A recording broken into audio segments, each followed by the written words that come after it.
नमः शिवाय। राम और रावण। रावण को चाहने वाले केवल उसकी भक्ति देखते हैं, उसका अहंकार नहीं। अगर आपके कर्म बुरे हैं, फिर चाहे अपने शीश भी क्यों न अर्पण कर दो शिव के चरणों में, आपका विनाश तय है। हर बड़ी बुराई पर छोटी से छोटी अच्छाई की जीत हो। विजयदशमी की आप सबको बहुत बहुत बधाई हो। 30वां अध्याय सृष्टि रचना क्रम। सूची बोले, इस प्रकार से सृष्टि की रचना होने लगी। तब प्रजापति ने भी आयुनुजा शत्रुपा नाम की पत्नी प्राप्त की। शत्रुपा ने भी 100 दिव्य वर्ष प्रदन तपस्या करके ही तपस्वी पति प्राप्त किया। वही पुरुष स्वयंभू से पैदा होकर मनु नाम से प्रसिद्ध हुए। इन्हीं से एकतर मनुओं की मनवंतर संज्ञा कहलाती है।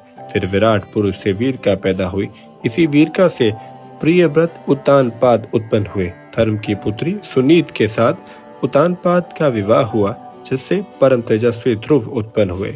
उन्होंने 3000 वर्ष तक कठोर तपस्या की, जिससे ब्रह्मा जी ने ध्रुव को सप्तऋषियों से भी ऊपर का स्थान दिया। ध्रुव के 2 पुत्र हुए, जिनकी पुष्टि तथा धान्य नाम था। पुष्टि की पत्नी सनुत्था हुई। उससे रिपुंज, विप्र, नृकल, वृष, तेजा नामक 5 पुत्र हुए।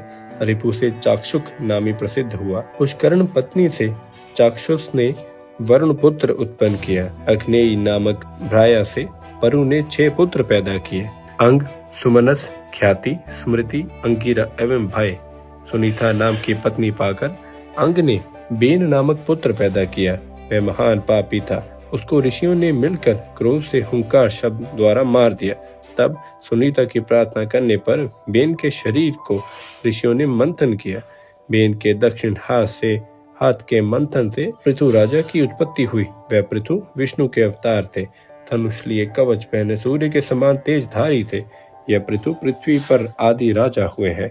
उन्होंने राज सूरज यज्ञ भी। इनके अत्यंत चतुर सूत तथा मागध नाम के 2 पुत्र हुए। पृथ्वी राजा ने प्रजा की भलाई के लिए पृथ्वी का देहन भी किया। फिर 100 यज्ञ किए। उनके 2 पुत्र विजिताश्व, हर्षव नामक भी हुए, जो जगत प्रसिद्ध थे। शिखरंडनी द्वारा प्राचीन वरी जन्मा। इसने वृक्ष की कन्या वीरवर्णिनी से विवाह किया।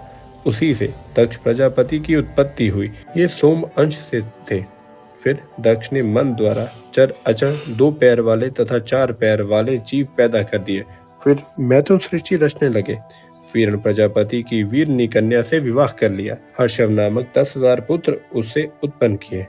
ये ही नारद के उपदेश से वैराग्य को प्राप्त हुए। इसे सुनकर फिर दक्ष ने शवलाशव नामक 10,000 पुत्र उत्पन्न किए। वे भी नारद के उपदेश से भाइयों के मार्ग पर चल पड़े, घर नहीं लौटे। फिर नारद ने उन्हें भी वैरागी बना दिया। यह सुनकर दक्ष ने नारद को बड़ा क्रोधित होकर शाप दे दिया। हे प्रिय नारद, तुम कहीं बैठ नहीं सकोगे। फिर दक्ष ने कन्याएं उत्पन्न की। उनमें से 10 कन्याएं धर्म को ब्याह दी, 13 कन्याएं कश्यप को दे दी, 2 कन्याएं ब्रह्मा के पुत्र अंगिरा को दी एवं 2 कृष्णाश्व को दी। बाकी सब चंद्रमा को ब्याह दी, जिनकी नक्षत्र संज्ञा थी।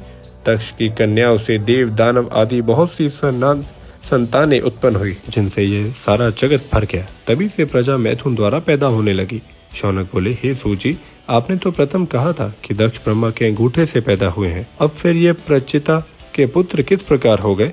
इस संशय को निवारण करें। सूची बोले, प्राणी तो नित्य ही मरते जन्मते रहते हैं। हर एक कल्प में दक्ष आदि मनु भी हुआ करते हैं। इसी कारण कल्प की कथा होने के कारण कोई विरोध नहीं पड़ता।